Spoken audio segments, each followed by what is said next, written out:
ഞാനൊരു സുഹൃത്തിൻ്റെ വീട്ടിൽ വന്നതാണ്. വന്നു കഴിഞ്ഞപ്പം ഈ ഒരു പഴം കണ്ടപ്പോൾ ഒരു ഭയങ്കര അട്രാക്ഷൻ തോന്നി.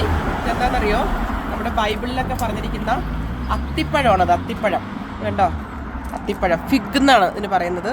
ഇതങ്ങനെ എല്ലാ വീടുകളിലും ഞാൻ കണ്ടിട്ടില്ല. അപ്പോൾ ഭയങ്കര സന്തോഷമായി. ഇത് നോക്കി ഉണ്ടായി കിടക്കണം. നോക്കി, ഞാനിപ്പോൾ ഇവരോട് ചോദിച്ചത് എങ്ങനെയാണെന്ന് ചോദിച്ചു. ഇതൊരു 10 വർഷം മുൻപ് വെച്ച ഒരു തൈയാണത്.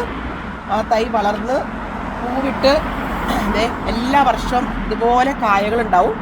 ഇതൊരു 1-2 മാസം എടുക്കും ഇത് പഴുക്കാനായിട്ട്. പഴുത്ത് കഴിയുമ്പം ഇതിങ്ങനെ കുറച്ചുകൂടി വലുതായിട്ട് കളറ് വ്യത്യാസം ഉണ്ടാവും. ഇതിനകത്ത് നമ്മുടെ കടുകുമണി പോലത്തെ കുഞ്ഞു കായകളാണ്.